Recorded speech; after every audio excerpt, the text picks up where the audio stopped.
Okay, greetings, brothers and sisters. So it's the holiday season. I'm going to be releasing this on Christmas Day, so I want to make sure I wish everybody a Merry Festivus.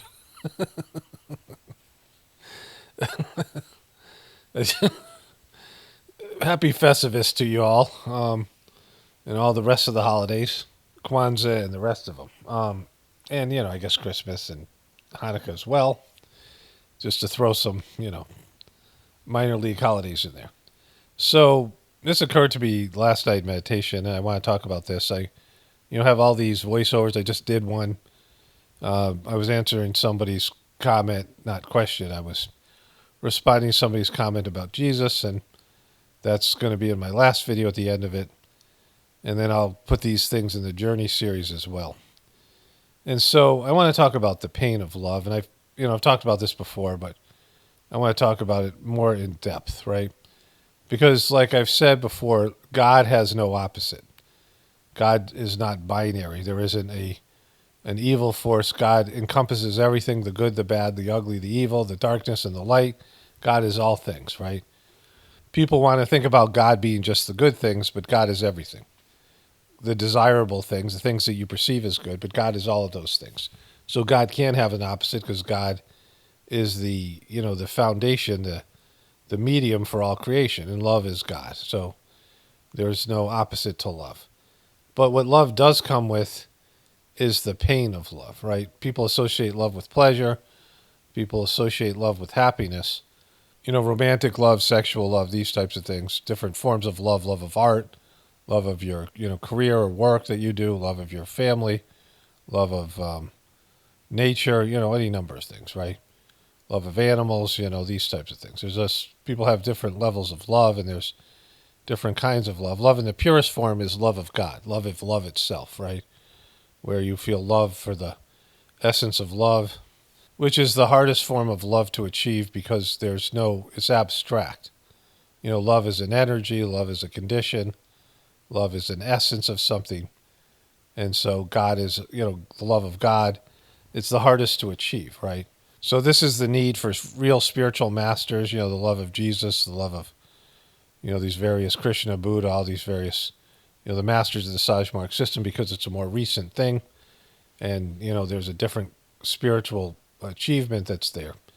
And when you love a spiritual person, when you love somebody not as as a relative, not as a romantic partner, but someone you love because they represent God in some way to you, like the spiritual essence, their soul, and it's an easier way to love God.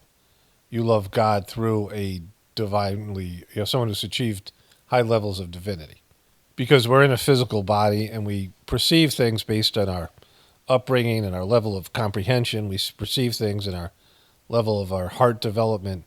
It's much easier to love somebody than love the essence of God.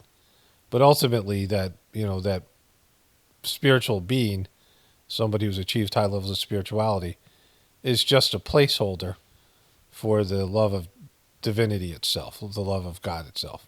Over the years, there's been this, people attribute conditions and qualities to God and forms to God, like the way that they think about God. God as a king, God as, nature, God as any number of things. God as a man, God as a woman, God as a father, God as a mother, these things, right? But ultimately, God is all of these things, and in some ways, none of them, right? And so those people, like I was saying about people's own personal Jesus, if you never met Jesus, you would have trouble falling in love with him or loving him. Falling in love is Master Charji once said, we rise in love, we don't fall in love, which is a great way to look at it. Falling in love connotates something of a, descent into love, that it's something lower that you're falling into, right? As opposed to rising up to it. But if you've never met somebody, it's hard to love them. And it's just the unfortunate nature of things. So all of these dead spiritual beings and masters, it's really hard to connect with them on a soul level without previous contact with them. People have done it. There are people who have channeled Jesus. There are people who have connected with Jesus in the Christian tradition. And then these other souls, higher developed souls. But it's a difficult thing. Very few people have the ability to do it. and to really get to the essence of somebody, a saintly person. So that's why there's a lot of slippage, and they redefine Jesus because people aren't able to connect with him and see, for themselves what Jesus was all about. So they have the religions that manifest, a new profile and a redefined spiritual being like Jesus, some saint or whatever it is. They just redefine them, and then people just make up their own shit because they want to, they can, because there's no connection to dispute the things that you think and say about Jesus as your definition of him, right? And so these are all kind of the important things about spirituality. But what I want to talk about is the pain of love, the separation from love, right? And so the majority of people don't have good marriages and good families, or don't come from a good family, and maybe don't have any true love in your life, right?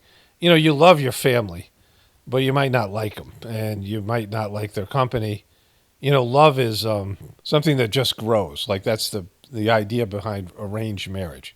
Especially when they did it with very young children, that if you're around somebody for a long time, there's love there, even though it's not. You might not like the person. I mean, you become comfortable with people. You're around them for a long time, and they have their flaws, and that's why people stay in bad marriages, because it's like their destiny. They realize this is the person they're supposed to be married to, and the person's a piece of shit. They're an addict.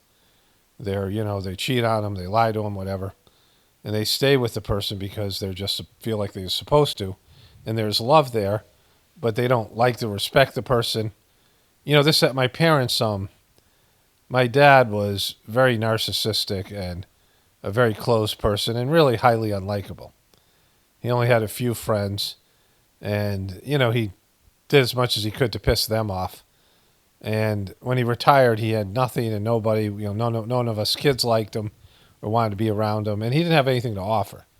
Like, he hadn't lived a good life where you could go ask him a question, and he lived on such a superficial level. He didn't dive deep into anything, right? He was just a remedial person that had really nothing to offer, in a very unremarkable life. And so I went to school in Florida for a failed year, and then my dad retired and moved down after I graduated high school to Florida, and I spent a year there.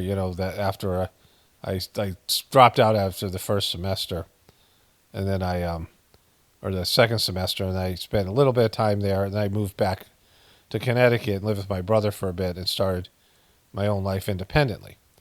My parents had long stayed together because of the kids, right? My mom was a devout Catholic. My dad wasn't really anything. And, when I was living there, I twisted my ankle. It's funny, my ankle hurt right where I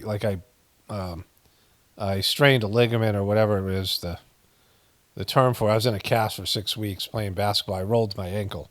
In basketball, you'll step on somebody's foot, and then your ankle, your ankle will turn sideways, and you have these ligament damages, these severe sprained ankles. And I was in a cast for 6 weeks, and it was a whole thing. And it was a dark time in my life. I was using drugs. I worked as a nighttime security guard. I was depressed, and my parents were, I never really liked them and didn't really, there was just nothing there. And my parents, there's these in Boca Raton, there's these Boca Vista, Boca del whatever, little communities of cul-de-sac, like houses, these little retirement condos and things like this, condominium community and little houses. My parents bought a house somewhere in one of these places, and my grandmother had a house there, and she was going to turn like 98 and die within the next couple of years. I don't know. She was living with my parents, and there was a woman who moved in down, like a couple houses away, at the cul-de-sac, and I noticed her because she was somebody who wanted to be noticed, right? Like, she was just, she was an attractive woman, probably in her 30s, and she was, just like, you could tell she was like I don't think I ever talked to her, but she was out and about a lot, and I think she was very, like, flirtatious and whatever. And, then I moved back to Connecticut, and I pretty much forgot about the whole thing. And at some point, my mom and dad separated. I was back in Connecticut. And I talked to them about it. My mom told me everything went on. And he had given this woman money. This woman flirted with him. You know, my brother was a serial cheater.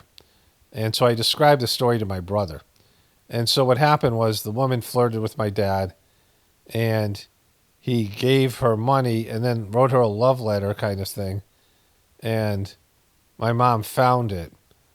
And, you know, he never was with this woman. My dad was, 70 years old or whatever. She was like probably, maybe she was 40. Like, I can't remember specifically. But she was, older than me, but much younger than them, right? Much older than me and much younger than them, right? So, whatever it was, she was in her like mid 30s or whatever. And she got money out of my dad. So my brother said, "Oh, that's classic Ralph. He didn't get laid, gave money, and got caught." And so that was my brother's perspective on it. And my dad talked to me, and my mom ended up buying a separate house. My grandmother sold her house, and they moved in together. And my mom was taking care of her. And it was very clear she was just sick of my dad. And once there was no more kids, it was like pointless. And my dad kept on calling me and be like, "Paul, we got to get rid of these two houses. It's crazy. I don't know why you have two houses." And I said, "Well, I asked my dad, I said, how have you changed? Your mom wants you to change as a person. Like I explained to him a little bit of, how he sucked, and, or whatever. And I said, she's sick of you. You need to change. What have you changed that things are different?" And my dad goes, "Lots of things." And that was his complete answer, even though I pressed him for more because he was like a child, right? He hadn't changed at all. And my mom said he was watching TV and swearing and getting angry. And, he had worked with, his two friends that he went to school with were Jewish. Like he had longtime Jewish friends. And he worked with a lot of African American and Puerto Rican kids in his, inner city high school in Hartford that he worked as a guidance counselor. And all of a sudden now he became really racist. Like he was saying racist shit and would go on racist rants, anti-Semitic stuff, like all this stuff. Like he became a Jew hater and my parents, my mom and my grandmother were scared of him. My brother talked to him and he said, my dad was not a tough guy. He was he was, kind of lame. And my brother said, to my dad, mama is going to call the cops on you for like you're getting abusive or whatever. And and my dad was like, I'd like to see them try to take me out of here. He was like 70 years old. He was like losing it, right? But anyways, I must have been like 23, 24 at the time. This happened. And I had seen my parents for years. Like they'd come up to Connecticut a bunch of times. But at some point they split up, after, whatever time. And, my mom said all the hurtful things that he did. Like he gave money to this woman and maybe some other women. And he never really cheated, but he gave money and got caught. Like, it's pathetic, right? Like sad and pathetic. And he, never bought my mom any jewelry. Like she was upset. Like she had, been with him and, had suffered him for so many years. And he's giving money away to these skanks who just, bat their eyes at him and just silly stuff. I think he was sexually frustrated. My mom was a small person. I don't really want to think about any of that shit, right? But whatever it was, it was a shitty marriage. They were incompetent people, and it was hard to be around them. And I talked to my mom. I said, why don't you make some criteria of the things you want him to work on? Like, just, some ways that you want him to be different and change. And, and I'm advising her. It was just a weird thing. I'm a kid, like 20s, my whole life with them was kind of stuff like that where I had to, I was coming from a point where I was somehow more mature and like I was more developed than they were, which was weird even as a young kid in some ways. And so it's inappropriate for a kid to try to advise their parents. It just, it's not supposed to work that way. It doesn't work. But anyways, at some point my mom took him back and she was just miserable. And like every time I talked to her and, then his health crapped out and she had to deal with all that shit, right? And, I was down there and I'm like, I'll come back when he's dead, like to my mom, basically I didn't say it like that, but Like he was scared of dying, and he was just clinging on to life, and he was just a shell of himself, and it was awful, like horrible thing to see. And my dad died, and my mom died like a year later. Even though she had her freedom finally, right? She had the ability, and she had lots of friends. She had church friends, and she belonged to groups, and she had like things she'd do, and whatever. She had a community, and yet she, the grandkids, my siblings would visit her, and grandkids. My brother was moved down there, but she was like, my brother's like, he said, yeah, I'm taking care of mom, and I talked to my mom. She's like, yeah, sometimes it's worse to have him here. Like it was because my brother could be pretty, a lot to take, right? So, big personality and whatever. But she, as much as she really didn't like my dad, there was love there. The love was there, but mostly she suffered him, right? My dad loved her, but my dad was so superficial. My dad, the only time I saw some depth to my dad, I saw him really concerned, is my mom was away and I fell off a zip line, which I've talked about in other videos. And I got knocked down. I was in the hospital for 12 hours, almost died. I hit my head in a rock like bad shit, right? I fell off like a 30-foot zip line and hit my head, and, that kind of stuff. Which explains a lot. Which probably explains a lot now. But, my dad was in the hospital, and he was in almost tears, and he was, like, freaked out. And I felt like, oh, wow, my dad loves me. The only time I felt my dad loving, like having, like, the condition of love, right? My dad, there was times he was, like, whatever, positive or complimentary or whatever. Not really that much, but, like, in terms of some, affection. My dad, there's some little bits of affection, but my dad he struggled with all that stuff because, people who are, they're sealed away from the depth of their personality. They live in a very fear-based, just on the surface of things. But almost, me dying and him going out to the woods because my friend went and got my dad. And my dad came out, saw me laying there, thought I was dead. And he flipped out, right? My nephew he got married, and the girl he married was pregnant, and she had a miscarriage. And he took it really poorly. And my dad, there's a miscarriage before me and after me, and I think the one after me developed like gestational diabetes, I think it's called, and had a monster head, and they had to like break the head to get the miscarriage out. I mean, some kind of awful thing. And my dad saw the baby, and he was like wrecked. There were a few times he had real emotional reactions where he felt something deeper than his asshole kind of self, right? I mean, it happened to me too. There's something in our genetic line. I dated this girl. I was waiting tables with her, and she was just a horrible person. And I don't want to talk about so much about that, but just a bad person. Like she talked about having power over hurting people. Like she got off on hurting people, and she ended up dating a guy. We broke up, but like it was, it wasn't a clean breakup. Like she didn't tell me she wanted to date some other guy, and it was kind of the end of our relationship. And so it was kind of a dickish move on her part. But at some point I figured out she had an abortion. And it could have been my baby or this other guy's baby, and she just did it on her own. And I really felt it. Like it really felt bad. Even though I wanted no part of her, and, being married to her would have been, probably, well, at least as bad as my first marriage. And so it would have been a disaster because she was like a horrible person. And like I dodged a bullet, on a surface level, it felt like, that was probably the best thing, like an abortion. But on a soul level, I was really affected by it. And I wasn't even a part of it. Like I found out like a month later that she did it. Like I just figured it out. Like, the guy she was dating had his friend or brother come visit him.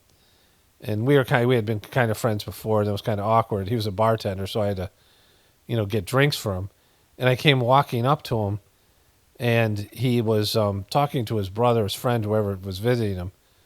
And this was in Atlanta. I think he was from St. Louis or something. Whatever it was. And his friend was talking about something serious, and he told the guy to shush when I came over. And I was like, oh my gosh, she had an abortion. Like it just occurred to me. Like I had almost no information, but I just picked it up. And I walked over and I said, did you have an abortion? And she looked at me like, how the fuck did you know that? Did somebody tell you? And I was like, no, I just figured it out and like, whatever. Like I felt it. and it really affected me in some way. And it have this miscarriages we had. Some of them, my ex had a few miscarriages, and all of those really affected me, especially the one where we heard the heartbeat of the baby. So there's just something there, just like that's why my position on abortion is based in that. Like there's a grieving process, and you just have to be sensitive enough or connected enough to it. And for women, it's much more. If that was like for me, then a sensitive woman, women are generally more sensitive to men, and when they can feel the soul of the baby. And so the grieving process, even Hilaria Baldwin talked about the pain that she went through, the emotional pain she went through from a couple of miscarriages. Of course, there's some suspicion around the legitimacy of her pregnancies. But anyway, so there's those things where my dad had some level of emotion. But my parents were around each other enough that there was love there. And as much my mom, I mean, I think she hated the guy at some points, just really just despised him and was sick of him, overbearing, and just tough to be around. Like, she had the freedom to live. She was in her 90s, and then she died just shortly after my dad. Her health plummeted, and, it was like once she didn't have to take care of him anymore, she just allowed herself to go. And it's weird how that kind of works out with love, right? So this is what I'm talking about when you love people, but you don't like them. I felt something when my parents died, but, I didn't really like them or respect them. They were both incompetent. My mom, of course, I thought more highly of her. And we didn't have, much of a relationship. And I was in India at the time when my mom died. And, my dad, the last time I saw him, I was like, my God, just go already. Jesus Christ. Like, you're walking around like a fucking ghoul. Like, it was bad. And so, but I felt something. There's always love there, even though, you don't like your siblings or even, sometimes your spouse or other people, but, people in your life. But, there's some kind of love there that you feel. And, there's some pain of love there. And so oftentimes people, that's their love, their love relationships. There's, it's not pure. It's like there's love there, but it's also, it's stifled to whatever extent because you don't like the people so much, or the people cause you so much pain and suffering, or, people don't penetrate to, relationships just sort of die. Oftentimes it isn't so much you don't like people. You just take each other for granted, and, the love fades and your life takes over, and, you don't feel the love as much, and, it's there, whatever. When separation is there, which I'll get into longer, you feel maybe a little bit more. And so, maybe the person dies and all, you feel like, oh, wow, I forgot how much I love the person. There's that. But it isn't like an in-depth, full-on love relationship where your heart's wide open and you're feeling that love, right? And so some people grow up in great families. Loving families that are supportive with great people that have a lot to offer. And when their parents die, they're fucking miserable. They're wrecked, right? And so that's the problem with that kind of love. It's what most people desire. Most people are lonely. They don't feel understood. They feel like they have, these these love relationships that are very complicated. The love is there, but it's mostly not love, right? And so when those people die and you're separated from them, you feel a little bit, you miss them a little bit, but, it's not so bad. But if you have one person in your family or a whole family that just there's all this love, and then they start dying, and it's like, holy shit, this is so painful. When there's true love, there's true affection, there's true dedication, there's a healthy relationship, a positive relationship, a non-dysfunctional relationship. And so that's the issue. Like what people want, right? People want, love, the dream, the romantic dream of love, and the dream of a good family, a loving family. Everybody wants that on some level, right? Or even like a village where there's a community, where there's people you love. Like there's so many people sharing love, like a good church where there's lots of great parishioners and a really great pastor and these things. And there's a lot of love for God and community. So even that, where people who are, great people that touch people's lives and they uplift the people, like saints are the ultimate example of this. And then we have grandparents like that and parents and, people you just really love. The pain of separation and when they die is, just horrific. It's hard. It's traumatic, right? It's hard to overcome, right? This is the downside of love because love is pain. The separation from the beloved, right? There's the lover and there's the beloved. And as you go through the various levels, like if there's a separation when you work something, you love your work. You dedicate yourself to your work and, the passion you have for your work, all these things, right? People have this, whatever it is, this ability and obsession with their work. And then they just can't do their work anymore. And, they often suffer and they fade. You see people diminish, right? Remember the Lord of the Rings and, like, I think it was Galadriel, whatever her name is, one of the ring bearers that was an elf.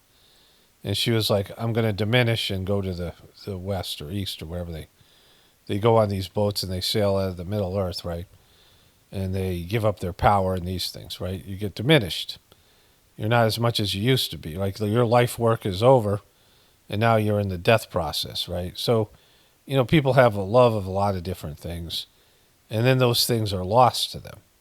The object of your love, the object of your affection. And in the, idea of the love with divinity, you're the lover and God is the beloved, right? God is the object of your love. And, it's not so much a downside because there's truth and reality in it, but there's nothing more painful than being separated from your loved ones and losing a loved one. I thought about this with my kids a lot when they were young, and I just didn't think I could handle them dying.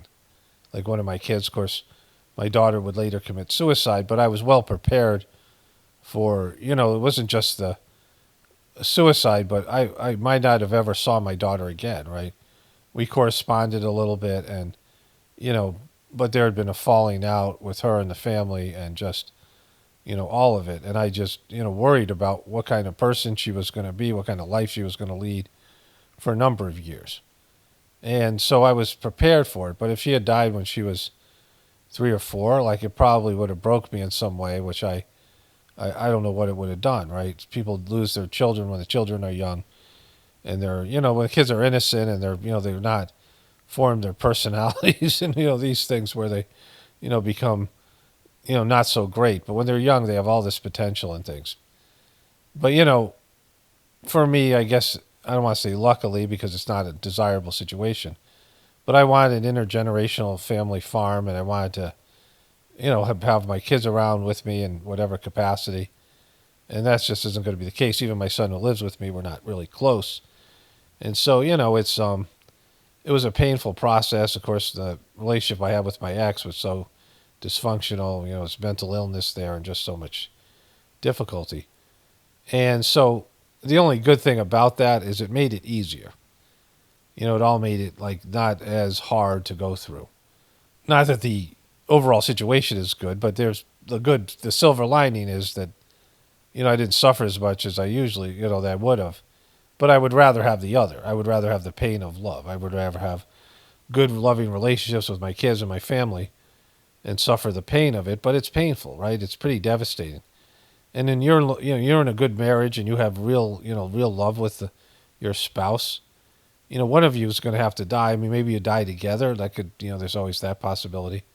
Some car crash or something like that. But in most cases, someone has to go first. And, if that person's like, means so much to you, as often the spouses do, that they become your 80% of your life is all of your life has to do with your spouse, and 85% is focused in or some large percentage, and that there's so much love between you, and then when they die, it's like you're completely alone, right? It's just it's not something that you can replace, especially as you get older. There's no sense of anything being as good as that relationship.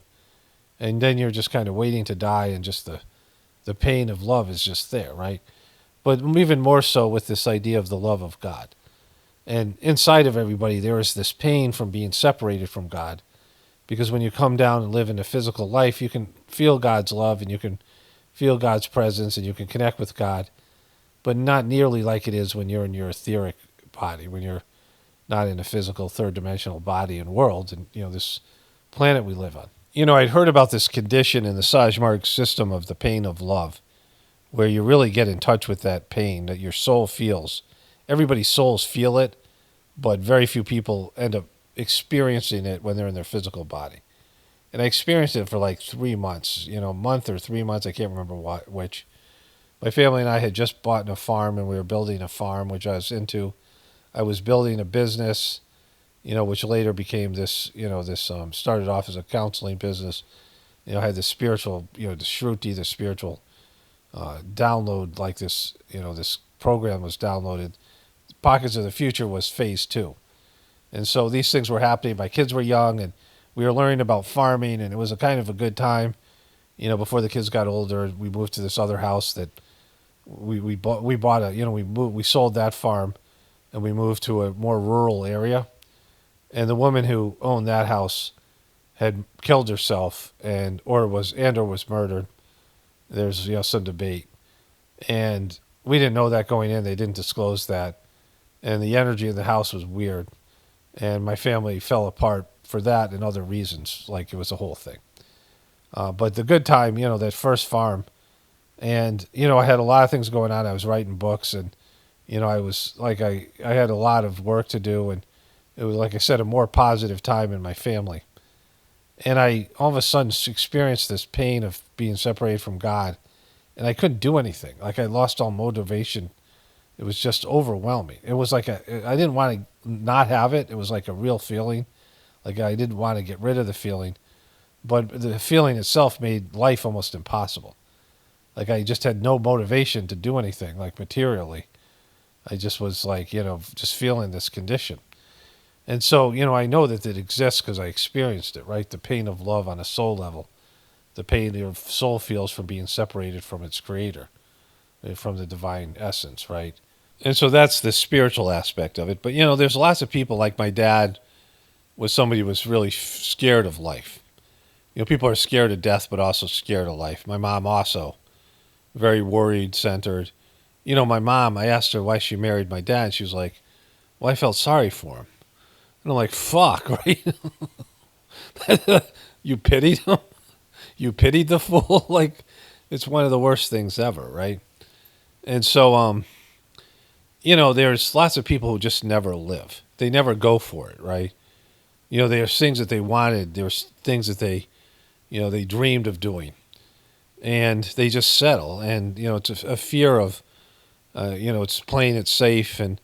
But they never really experience, love in this way that I'm talking about. They never experience, they kind of just die inside. They get zombified and ghoulified and these things, they just become these mindless drones because they never really tried, right? They never tried in any capacity. They never went for it, right? And going for it doesn't mean something great, but it also means not just settling and letting life happen to you.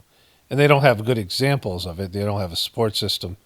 And there's just a lot of times they've been drained by their families and their parents or their pranic energy. There's this woman I dated. She was a nurse. I've talked about her a little bit in the past. She was mostly a good person, but, very fear-based. And her, her mom was, like, really morbidly obese when I met her. But she said, her mom was really beautiful when she was young. And she was in love with this guy. They were really in love. And the guy went to Vietnam. So her mom hooked up with this really, bad guy, like her biological dad. And he impregnated her twice with a couple of kids and then left her. And this girl I was dating, she was like in her 20s, probably like 26. She found the guy. And the guy's like her dad, her biological dad. She'd never seen him before. He was around when she was a little baby, right? And she later figured out she was sexually abused by a babysitter. There was some neglect there. And her mom was like really unconscious, right? Just not, a conscious person. And her mom, the dad leaves, and she finds the dad years later. And the guy's like, why didn't you come around sooner? Like, he's paid no child supports, but no effort into it. But then she married a guy who was even kind of worse as her this girl's stepfather, and had a couple more kids. And it was the most depressed, sad place I've ever been. I've talked about, the condition before. I'm not going to go into too much of it.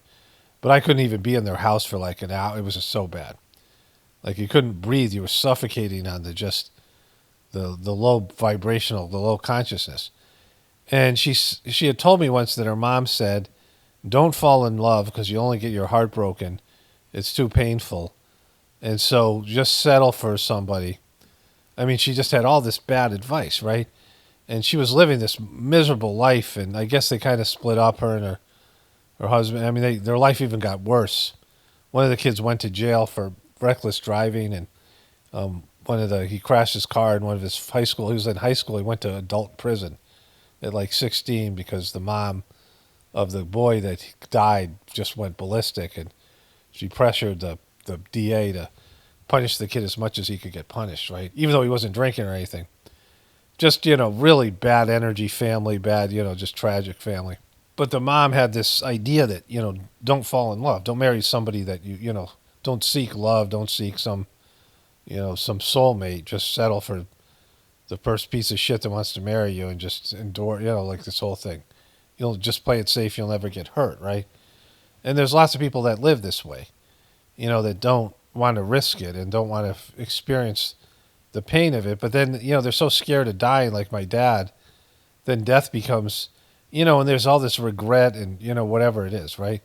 Like, I don't believe that, you can do anything that you set your mind to, this stupid shit that people say. You can be anything you want. None of that stuff. I know that's not true. And not everyone's meant to be a superstar. Not everyone's meant to be a great person. Some people are, doing shit jobs. Like somebody's got to do the shit jobs.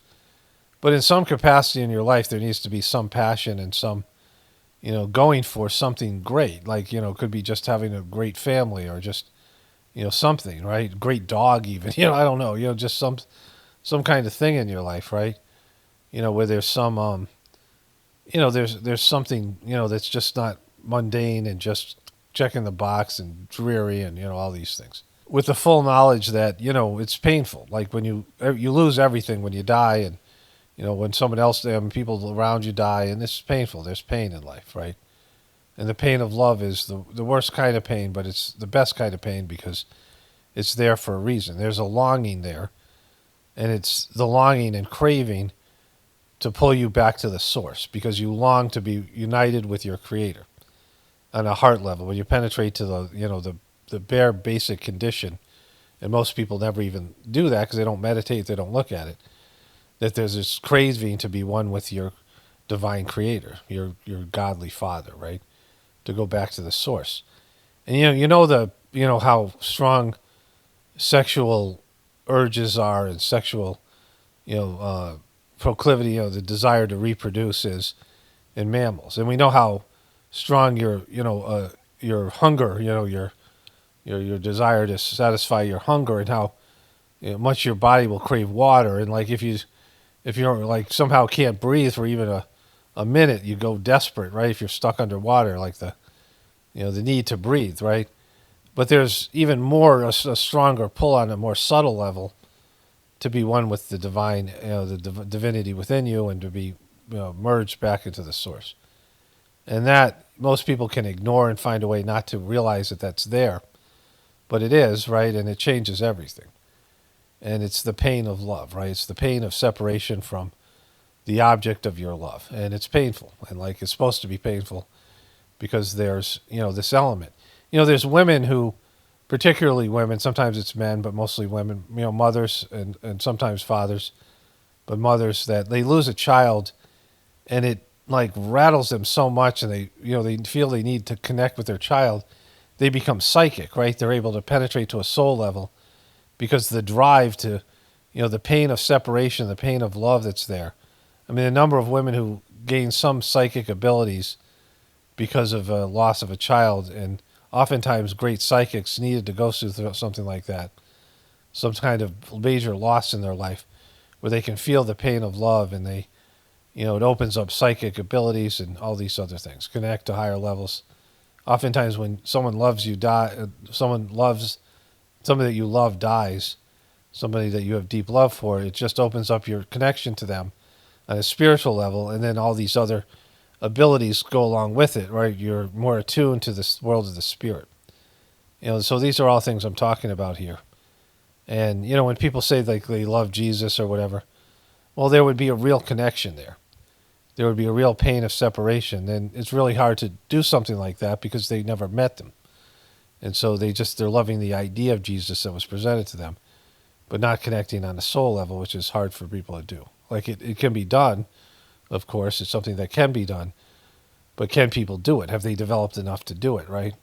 If they had, the world would be transformed, because if you had, knowledge of the etheric world and some sense of a grander purpose here, and that you're not here dominating the world, but you're here at the pleasure of the president, the pleasure of God, who decides, when you come, when you go, and what your goals are and what you should achieve, and your soul, that's a part of that. And then being able to surrender to that to some extent and see the bigger picture. But, unfortunately, the majority of people are just dead inside, and they have this like veil or shroud of, they're like in a daze, like you can't make contact with them. And it's because of all the reasons that I've said here. Well, anyways, there was another talk I want to add to this, which was about Jesus, so I'll add that one at the end of this thing. And so there's that. I gave that talk in another voiceover in my last video, but I want to add it here because of it being Christmas and all. So here's my previous talk. And so I just want to add one more little thing here. The capacity to love should grow and develop. And so the pain is going to be more because the capacity to love is greater. And the heart opens up more. People are scared of opening up their heart. Like people are really scared of what the good things that are inside of them. Like everyone fears the demon within. Everyone's a little bit scared of the demon, but people are much more likely to embrace the demon than the saint, right? The ego and the fear of what happens when you embrace the divinity within you and you let everything go. Like it's just, you let go of all control and you surrender to the divinity within you. That's why the word surrender has such a negative term in our society. Like you're supposed to keep everything with a tight fist and be very controlling. People with OCD, and not just let go and let everything flow and seek its natural course. The preventing things from reaching their natural goal, like stopping the flow of things. Right, that's a big part of our problem collectively. And as you grow in your ability to love and your capacity to love, and when you love, the higher you love, when you love God, which is the highest capacity, the highest, the most subtle version of love, right? The most pristine version of love. And so the pain of that is so much greater, and the capacity for expressing your love and feeling your love is, grows as you love a higher and higher levels, right? And everything flows naturally, and you give up on your control over life and all these things. You just flow with it. Your mind no longer is dominant. Your heart is dominant. And people have a hard time of first having their hearts purified so they can actually feel love and grow love and have a experience of their soul and the divinity within them. People are terrified of that and don't develop it. And some people just don't have the capacity. And then when you do that, like fully surrendering that and that guide you in your way, and not being able to control things and stop things from happening, and the inevitable pains that you're going to suffer. The pain of loss is so much greater when your capacity to love is increased in this way. So just want to add that little part to the end here. And here's the talk I gave about Jesus in my last video. Okay, so I just have one comment to get to here, and then I will, wrap this up. Today is Monday, December 23rd. I think this video is going out tonight. And then I don't know what I'll do tomorrow. Tomorrow's Christmas Eve. I got a voiceover I want to do for Christmas Day. Like, I don't know. Maybe I'll make a short video tomorrow. I don't know. We'll see what happens. But anyways, this person writes, this is my time to, it should be call BS on the whole Hunter Biden narrative and much more too. I made one and it got copyrighted, so I had to put 2 on the second one. When you see a 2, that's what's happened, something like that. I uploaded and there's some kind of copyright issue I have to take out to get it monetized or whatever it is. But, I've been talking about Christianity and Jesus and things, and just interesting, it happened around Christmas. I didn't intend that to happen. But the person says this: come to Jesus not meditation, but prayer to Jesus. I pray your HV dreams and encounters with Him so you can let heavenly dreams. Pray you I pray you have dreams. I pray you have dreams and encounters with Him so you can let others know the truth. You're deceived with this mindfulness. Now, like let's just cover that you're deceived with the mindfulness. Heartfulness meditation, which is what has become of the Sajmarg system. Sajmarg means natural path. And so the Sajmarg system was named through a divine process. It means natural path in Sanskrit, like the oldest living language, at least according to this belief system that I have, right? Sahaj Marg is the method, the kind of the organization, and the organization, in terms of its official name, is the Sri Ramchandra Mission. The first two masters of the system both had the name Ramchandra. Sri is like Mister, and so you'll see Sri in front of like the Mister and these things. So it existed in as an official form since 1945. And the entire time that I did it, it was called Saj Marg and these things, right? The other things, Sri Ramchandra Mission. And then the fourth master of the system, I don't want to call him a master, but the guy who was in charge of the mission, Kamlesh Patel Daji, decided to make a subcategory called heartfulness.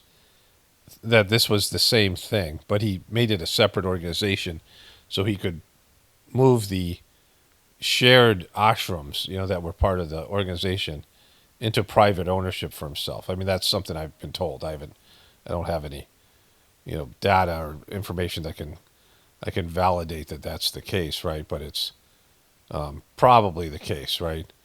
And his excuse for creating this thing called heartfulness was to make it more user friendly for people who weren't Indian. It was a lot easier to do something called heartfulness than it was to do something called Saj Marg, right? Saj Marg the name would, people would be like, oh, that sounds weird, right? That's, two foreign words, and, with all the scare, the fear of being in a cult or something, something that's not a part of your culture. And so the heartfulness thing was sold to everybody as that. But then he went about doing stupid shit that would make it so foreigners like Americans and Europeans wouldn't want to do this thing anyway. So that was like, why change the name if you're going to... He catered and tailored it to Indian people. And he doesn't travel, like he's gone to America like once in whatever, 10 years or whatever, twice in 10 years. Charge used to come here every year, the previous master. But either way, you guys who know the story of what I went through, and they, started to work with the UN and do this stupid shit. And the quality of the services, the transmission, the cleaning, dissipated. He just did one dumb thing after another. And so I realized this thing was fucked, and I just went back to doing the old thing and separated myself from this debacle that this clown has created, right? Which speaks to my ability as a truther to, even as painful as something like that is, and as great as the old system is, or the system is still, that I had to break from the organization because it had gone false. And I had saw it go false, right? But in that, let me just get to the mindfulness stuff here, because I'll come back to that part in a second. And so, heartfulness, the Sajmarg system, is about forgetting about your physical body. So you sit in a comfortable, whatever's comfortable for you. Laying down isn't great, but, something comfortable. You can sit in a chair, you can sit on the floor. Like most people can't sit cross-legged. And it used to be a lot more people would sit cross-legged. And now it's more people sitting in chairs. It's very few people sit on the floor cross-legged, even in India, where they're more, they have the better ability to do that. But you sit in a way that your body doesn't interfere. And there's not supposed to be any distractions like incense or music, mantras, any of these kind of things. You're supposed to forget about your body. And you meditate on your heart, your etheric heart, on the abstract idea of divine light, God's love. It feels like God's love, right? The feeling is God's love. The image, the thought is divine light in the heart. And the subtle essence of God in the heart. And you're supposed to forget about everything else. And there's cleaning and transmission that's done. cleaning the things that are obstacles to your connecting with the divinity within you. And the transmission is this divine energy that's coming from a higher level. So you can experience divinity on a higher level of approach than you could based on where you are in your spiritual journey. And it's an amazing process, right? But what I want to emphasize is forget about your physical body and your thoughts, your material life. You're not thinking about your, what you're going to do next, or, your worries, or, your stressors. You're connecting with the divinity within you. You're forgetting about everything else. Where mindfulness is, you painfully think about everything, including your physical body and all your thoughts. And you're supposed to be mindful, where whenever you're doing anything, you just don't drift away. Like if you're washing the dishes, you do it with intention, and you're concentrating. You're not just listening to music and thinking about other things, and you're driving and you're daydreaming. Like that's true meditation. When you get into a meditative state, like you just sort of drift away from reality, and you go into a meditative state, right? But in the mindfulness, it's not that. It's the exact opposite of Saj Marg, which the defunct Heartfulness organization. So Heartfulness and mindfulness are nothing alike, right? But Heartfulness shit the bed, so I went back to doing Saj Marg, and I can't call it that because that's an official name of the organization. Like Heartfulness still owns that name, right? So I called it Gratefullness because being grateful is much better than being heartful, because heartfulness is just some made up bullshit thing, but gratefulness is a real thing, and gratitude is, I talk about gratitude quite a bit. But it's just basically doing the old Saj Marg system away from the organization that no longer serves its people the way it used to, no longer does what it was designed to do, right? But a person who calls my thing mindfulness doesn't have a fucking clue at what I do, right? Like you have no idea what I do. Gratefulness is so far removed from mindfulness, they're not the same thing and never have been connected in any way. And so you hear mindfulness meditation because that's very popular. And you think what I do is that, and it's not that. And I would never do mindfulness. It's excruciating. Like it's the opposite of what I would do, right? I don't believe it's effective. And it's instead of forgetting yourself and remembering God, you just are painfully remembering and concentrating on your thoughts and your, everything. You're being mindful about everything. You're aware of everything, material, your physical body. And it's a very mental approach, right? For me, it's the opposite of what I get out of meditation. I would never do that. So, that's where the jumping off point is. You don't even know what I'm talking about. Like you have no fucking clue. Like you kind of hear the word meditation. You don't know what that is. You don't understand that everybody meditates all the time because it's a natural mental state that you get into. Meditation is there whether you choose to do it or not. Your mind enters into a meditative state all the time. And so that's, there's, even if you can meditate on Jesus, right? And so, Jesus and all these other spiritual beings meditated. That's the way you connect to God. Meditating is receiving, prayer is begging. And so but there's no, this is a remedial mind here. This is somebody who doesn't have the ability for abstract thought and would never understand what I'm saying, right? So here's the other thing. Let me go back and read the comment again. So here it is. Come to Jesus in capital letters with 4 exclamation points, not capitalized meditation, but prayer to Jesus. I pray you HV dreams and encounters have dreams with him. So you can let others know the truth. You're deceived with this mindfulness, right? I did have a dream with Jesus. And in this dream, in the Saj Marg system, if you dream of a spiritual master, who I would think that Jesus qualifies in this, I know Jesus had more to go in terms of our understanding of him, right? But it was when I returned to America. And there was a time where the second master of the system documented his inner communing with Jesus. And he said to Jesus, all these Christians, meaning people from Europe and America and other places where there were Christians, are coming to do the meditation. Do I have your permission to train them? Because Babaji was very humble, and he would talk to these spiritual masters and other saints and people, even if he was beyond them, he had gone farther than they did. he would talk to them in a way like that, right? Somebody who was an elder. And Jesus said to him, and I wish I could find the exact quote. I kind of remember where it is. I don't have access to that. These talks. I think it was on a videotape where he was talking to Danish people, and there was a transcript of the video, and I don't even know where it is or how to get access to it. But I read it a couple times. No, that's actually something else that he said about Jesus was involved with Mary Magdalene. He asked Jesus these questions for these Danish people. This came from his diary, his unedited version of his diary, and I don't have either the edited or the unedited. But it might be in the Whispers of the Brighter World, the 4 volumes. If anybody's read that, I've only read the first one. That it's Babaji, talking to various souls, like Babaji intercommune with people. So he intercommunes with Jesus, and he says to him, in fact, I think I looked through those to see if I could find this, but I couldn't. But he says to him, there's all these Christians coming to the my meditation. Do I have your permission to train them? And Jesus said to him, yes, I really want that. And I'm blessing, your organization, and I want you to take over Christianity. And I don't know what that means.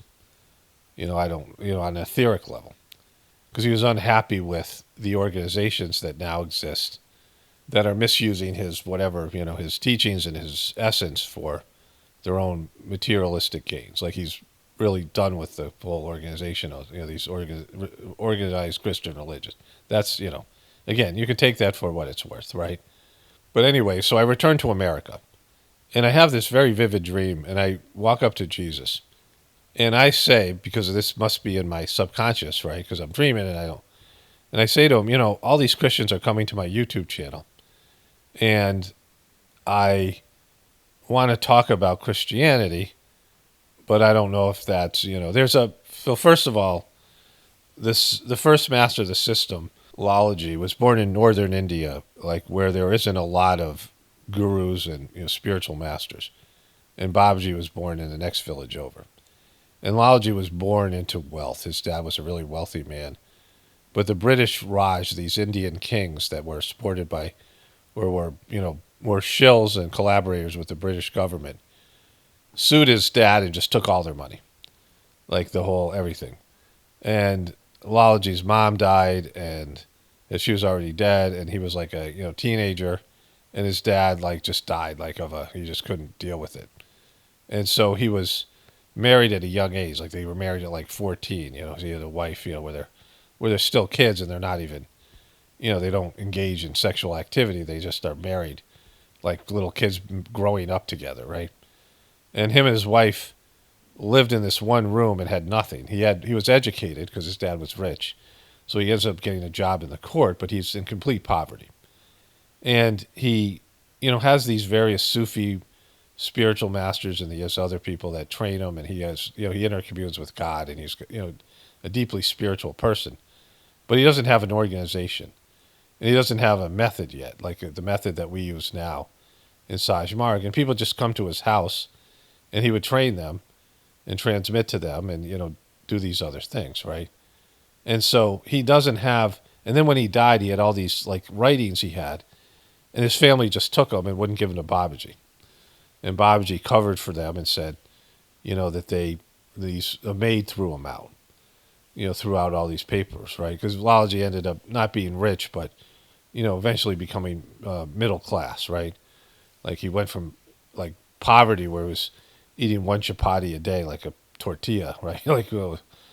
Just, really incredible poverty. He lived in one room with nothing, they had a mat on the floor, a cement floor to sleep on, and, and it gets cold there in northern India. But anyways, the guy most of his writings have now been turned over to the mission, but they're very abstract. They're not really user-friendly. They had this one thing that was a book, and I understood about 20% of it. I would probably understand more because I'm more familiar with some of the yogic terminology, but it's like real advanced old-school yogic stuff, right? Yoga, not hatha yoga with the postures, but the other things. And so one of his teachings is you don't criticize people's religion, other people's religion, because that's maybe all they can do. Even if their religion sucks, It's where they are evolutionary, on their evolutionary path. And I've always, valued that. But what I do here, I don't believe it's criticism. It's just telling the truth that people want to hear that come to my channel, right? This channel isn't for, Christians who are doing Christianity and want to hear about Christian things. This is for people who, in many cases, left Christianity or aren't doing anything or, are spiritually oriented, and they need to understand the distinction between religion and spirituality and some of these other things, right? And so, like, I felt like I had to talk about it, but I wasn't all that comfortable doing that, right? And so, this interaction I had with Jesus opened the door for that, because I wasn't talking about this is like 2016 or 17. And so I say to Jesus, all these Christians are coming here, and I want to talk about Christianity, and just all the things I said, right? That's all implied in what I'm saying. In terms of I didn't say those words to him, but it's just a dream, and the meaning being that the whole thing with lology. And he looks at me and says, "Yeah, that's why I'm sending them to you." And I wake up, and so it's my one interaction with Jesus is that he was saying to me, he's sending Christians to my YouTube channel to hear the truth about his message, the true Jesus, right? Like whatever I know about. I'm not an expert in it, but I'm much more of an expert in all the people that believe in the Bible and are taking the indoctrinated, changed, edited Bible's word for Jesus' life, because Jesus was much more than he's presented in the Bible.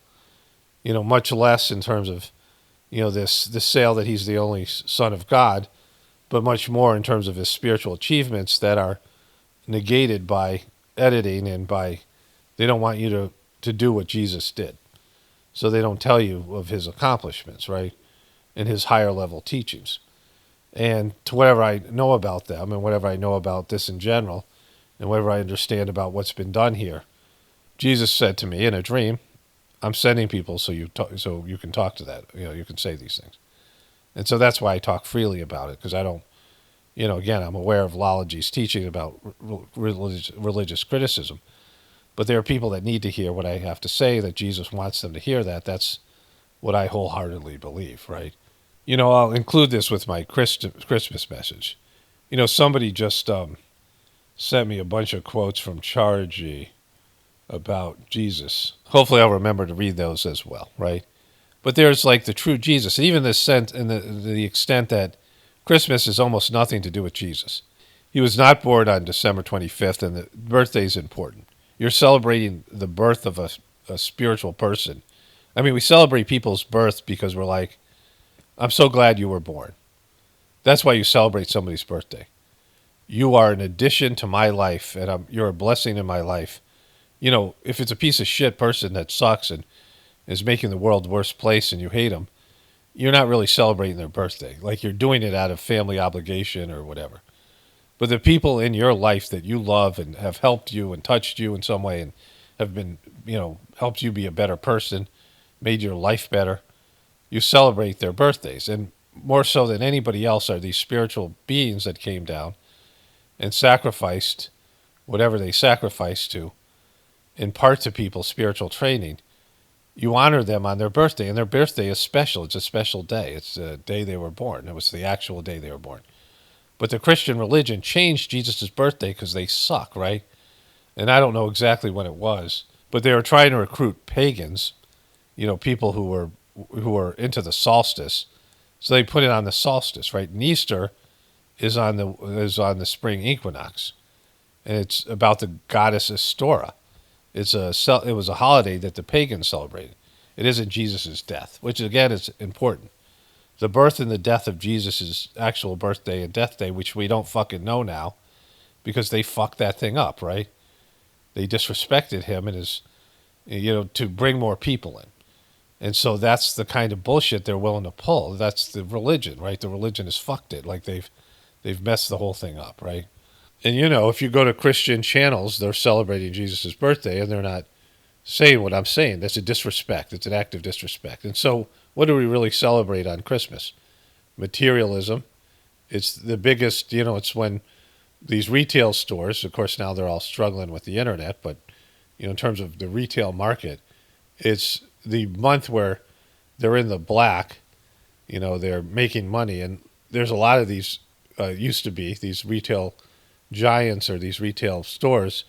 They were in the red all year long, and they would make so much money during Christmas, it would carry them financially through the rest of the year. Right? They were losing money the rest of the year, and they or just breaking even. But they would have windfall profits in Christmas season because it was a materialistic big economy day. And then this red creepy Santa Claus that's an anagram for Satan sneaks into your house, and you lie to your kids about it, and you give them gifts, and you don't really honor Jesus, right? I mean, for the most part, like we had a little nativity scene with, we'd put baby Jesus in the manger. The manger it had Capodimonte fine porcelain. My brother, we used to make fun of this, like on this Capodimonte porcelain figurines on the shopping network. We used to watch that and joke about it. But these glass, these sort of these figurines, and had a cow and a sheep and the wise men and Mother Mary and all these things, and a manger, and we put it out there and put the baby Jesus in the last day, right? And so he was thought about a little bit, but really it was about materialism, right? Presents you're getting as a kid, and it's just all those things. And so Jesus's birth isn't he's disrespected. The core teachings are disrespected. His beliefs have been changed. His story about what he was as a person, they've just fucked it all up. That's why he's not happy with it. Of course he's not happy with it, right? Even on a soul level. They've gone in the opposite direction. He was, a poor person most of his life. He was lived in poverty. He wasn't a wealthy person. He wasn't about materialism. And you have these mega churches and these things, these gaudy churches with Trump golden altars and all this stuff, right? It's the opposite of what Jesus was about. And so don't you think Jesus would send people to me? If you're conscious a little bit, who's talking about these things? And not that I'm an expert in it, because I'm not. But I know more than other people because I've done my own spiritual practice, and I understand it from a completely different perspective. The third master of the system, Master Chargy, was St. Paul in a past life. You can believe that or not, but he talked about it. And close to his deathbed, he acknowledged it. He had talked about it in private. There was a talk about it. It was a wonderful talk that they Dodgy erased from the mission. He was talking about that Saj Mark shouldn't become a religion, and Dodgy immediately tried to turn it into a religion.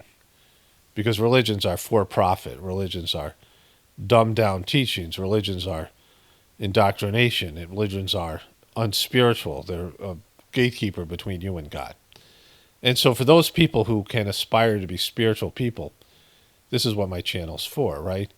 Now, there's dopey people, and I don't have any relationship with the people who do Saj Marg. There are some wonderful saintly people. I wasn't really friends with them. I'm not a social person. But there's a lot of dopes that do my thing as well. But, I get these comments all the time. Let me read the comment one more time here.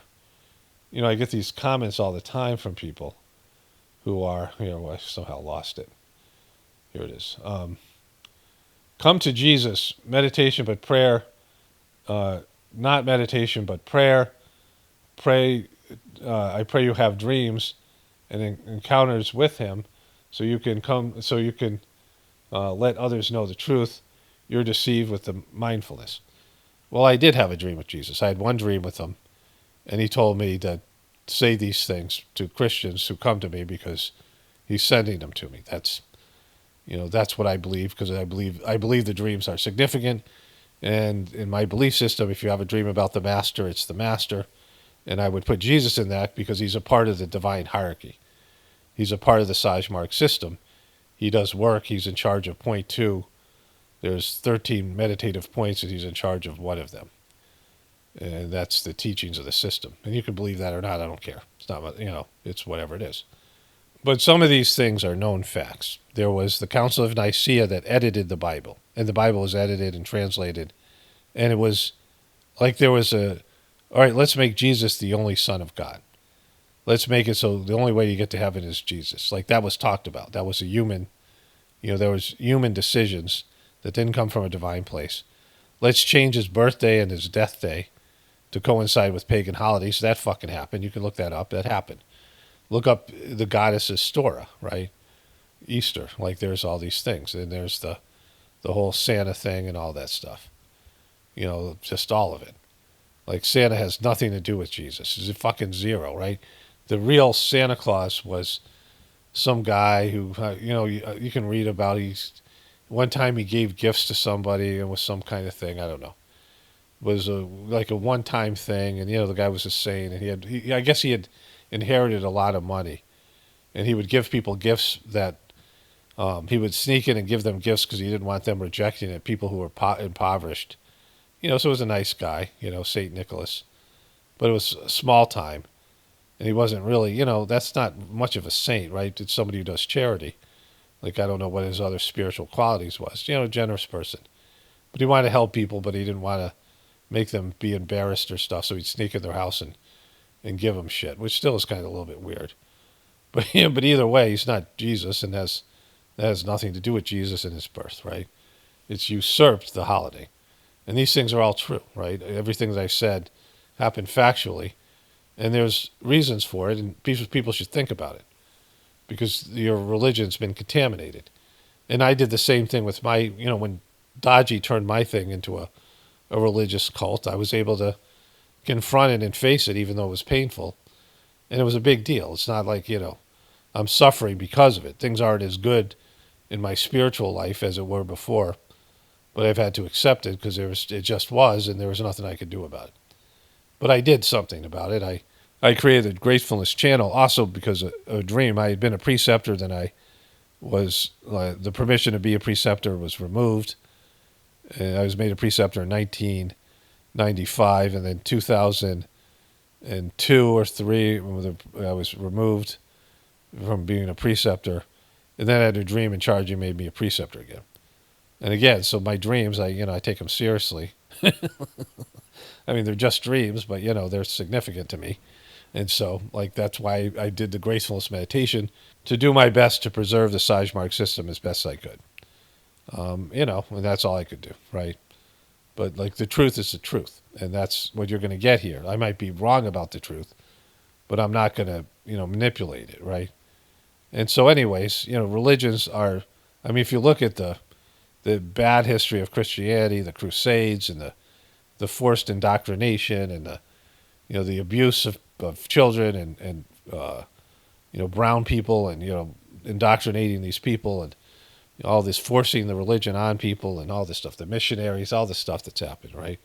Jesus isn't down with that. He didn't instruct people to do that. This whole idea that, my wife and I are watching that Fly Me to the Moon movie. It's, I'm going to cover that, I guess, in my next video. I'll talk a little bit about that. But the guy was trying to win over a Christian senator to give them NASA more money. And he said, God gave us dominion over the earth. And that's not true. The whole manifest destiny, that's not true. And so these lies have caused problems. When people make shit up and say that we speak for God, God speaks to you. You listen to God. You don't tell God what to do, right? God isn't interested in your opinion. He allows you to have one. But, you don't go to God and go, hey, God, I think I know more than you. You know who did that? Satan. And so, hey, God, I think if I was God, I'd do a better job than you. That's the arrogance there. And the Christian religion is loaded with it, where there's things, they're making bold claims and things that are untrue about the position of the religion, the position of Jesus, and their, whatever it might be. And it's just there in the pain and suffering, not just Christianity, all these religions. You serve God. God doesn't serve you. You don't pray to God to change his plan. God, please change your plan because I don't like it. That's what most prayers are. Hey, God, life sucks right now. It's your fault. Do something better. Do better, God, right? And so that's the attitude, where the attitude should be, God, help me do better. Help me understand. Help me, evolve to where I can appreciate and be grateful for what you have given to me, right? The good, the bad, the ugly. Anyways, that's just my thoughts. Okay, so that's it for this video. Only spirituality will save this world. It's Paul Romano, definitely pointing for the apocalypse and the ascension. I would have a blessed day and be grateful.